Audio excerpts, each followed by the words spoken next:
আসসালামু আলাইকুম প্রিয় দর্শক, অন্য মঞ্চের আলাপচারিতায় আপনাদের সকলকে আমন্ত্রণ জানাচ্ছি। দর্শক, গতকালকে ঢাকায় পবিত্র রমজান উপলক্ষে মিরপুরে সাধারণ জনগণের মাঝে খাদ্য সহায়তা বিতরণ করা হয়েছে, কিন্তু সেই সহায়তা নিয়ে নানা ধরনের মেটিকুলাস কথাবার্তা আমরা শুনতে পাচ্ছি।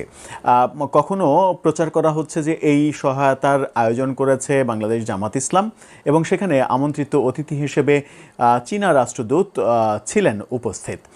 সেই প্রচারণা যখন সামাজিক যোগাযোগ মাধ্যমে ভাইরাল হয়ে গেছে এবং মানে ব্যাপারটা এরকমও প্রচার করা হয়েছে যে জামাত এবং চীন যৌথ উদ্যোগে এই সহায়তা কর্মসূচি পালন করলো, এরকম প্রচার যখন করা হচ্ছে এবং জামাতের পক্ষ থেকে এরকম প্রচার করা হচ্ছে বলে দাবি করা হয়েছে, যার পরিপ্রেক্ষিতে চীনা দূতাবাস থেকে দেয়া হয়েছে প্রতিবাদ। অর্থাৎ এই ঘটনা নিয়ে একটা মেটিকুলাস দ্বন্দ্ব শুরু হয়েছে। আদতে এই খাদ্য সহায়তা কিংবা ত্রাণ সহায়তা এটার আয়োজক কারা ছিল, কে আয়োজন করেছিল, কে অতিথি ছিল? জামাত আয়োজন করেছিল, চীনা রাষ্ট্রদূত অতিথি ছিল, নাকি চীনার মানে হাই কমিশন থেকে এটা আয়োজন করা হয়েছিল, জামাতের আমির সেখানে অতিথি ছিলেন? ব্যাপারটা মানে একটু বিদঘুটে অবস্থা তৈরি হয়েছে এবং চীনা মানে হাই কমিশনের সঙ্গে জামাতের একটা দ্বন্দ্ব তৈরি হয়েছে। চলুন একটু জেনে দেখি এই মজার ব্যাপারটা কি হলো, কেন এটাকে নিজেদের বলে কিংবা চীনের সঙ্গে যৌথ উদ্যোগ বলে প্রচার করার চেষ্টা করলো বাংলাদেশ জামাত ইসলাম থেকে, সেই অভিযোগ কেন করা হচ্ছে সেই আলোচনাই করবে এই ভিডিওতে। থাকবেন পলিটিক্স টিভির নিয়মিত আয়োজনে।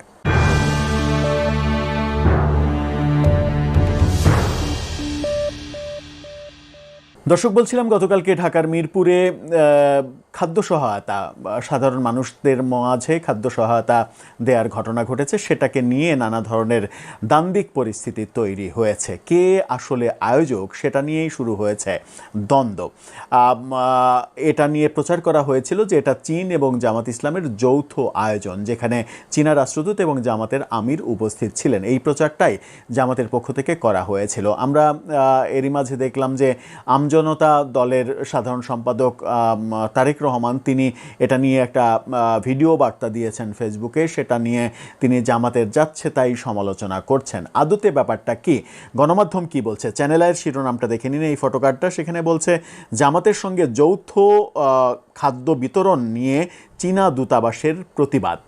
অর্থাৎ এই যে যৌথ খাদ্য বিতরণ, এটা যে প্রচার করা হয়েছে, সেই ব্যাপারে চীনা দূতাবাস থেকে প্রতিবাদ দেয়া হয়েছে। কি বলা হচ্ছে? বাংলাদেশে নিযুক্ত চীনা দূতাবাস ঈদুল ফিতর উপলক্ষে রাজধানীতে খাবার বিতরণ করেছে। খবরে বলা হচ্ছে যে এই আয়োজনটা চীনা দূতাবাসের আয়োজন ছিল। এই অনুষ্ঠানে চীনের রাষ্ট্রদূত ইয়াও ওয়েন এবং বাংলাদেশ জামাত ইসলামের আমির ডাক্তার শফিকুর রহমান উপস্থিত ছিলেন। তবে এই অনুষ্ঠান নিয়ে সোশ্যাল মিডিয়ায় ভুল তথ্য ছড়ানোর প্রতিবাদ জানিয়েছে চীনা দূতাবাস। দূতাবাসের অফিসিয়াল ফেসবুক পোস্টে এটি চীনা দূতাবাসের একক উদ্যোগে পরিচালিত হয়েছে বলে স্পষ্ট করা হয়। তাদের ফেসবুক পোস্ট আপনারা একটু দেখে নিন। সেই ফেসবুক পোস্টে তারা স্পষ্ট করেছে এই বার্তাটা। সোশ্যাল মিডিয়ায় এই অনুষ্ঠানকে ভুলভাবে প্রচার করা হয়েছে, যা ঘটনার সঙ্গে সামঞ্জস্যপূর্ণ নয় বলে দূতাবাস উদ্বেগ প্রকাশ করেছে।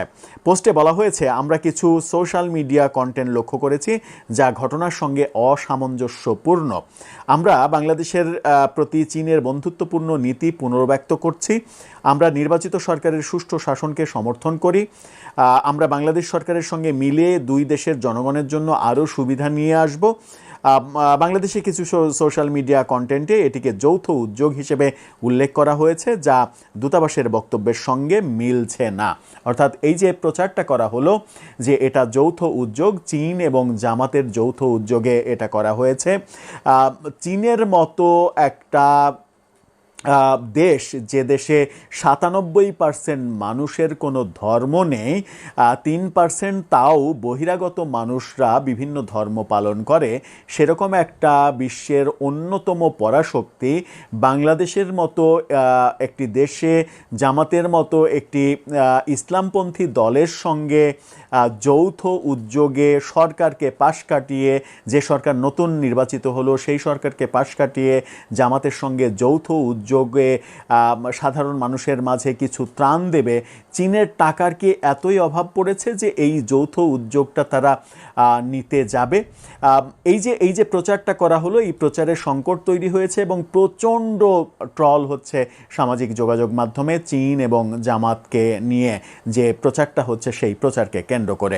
এবার চীনা দূতাবাস থেকে স্পষ্ট করা হলো যে এটার আয়োজক চীন একাই, সেখানে চীনের রাষ্ট্রদূত ছিলেন। সেইখানে যেহেতু মিরপুর অঞ্চলে যে অঞ্চলে দেওয়া হয়েছে সেই অঞ্চলের সংসদ সদস্য জামাতের আমির ডাক্তার শফিকুর রহমান, সেই কারণে সেই সংসদ সদস্যকে আমন্ত্রণ জানানো হয়েছে তাদের উদ্যোগে। আবার এটাও প্রশ্ন আসতে পারে যে সরকারের কাউকে আমন্ত্রণ না জানিয়ে জামাতের আমিরকে কেন আমন্ত্রণ জানালো তারা? এই ধরনের মানে উদ্ভট রকমের প্রচার কেন হলো, তারও উত্তর আমরা পাইনি। তবে মনে করা হচ্ছে যেহেতু ওই সংসদীয় অঞ্চলটা, আসনটা জামাতের আমিরের, সেই কারণেই তাকে আমন্ত্রণ জানানো হয়েছে।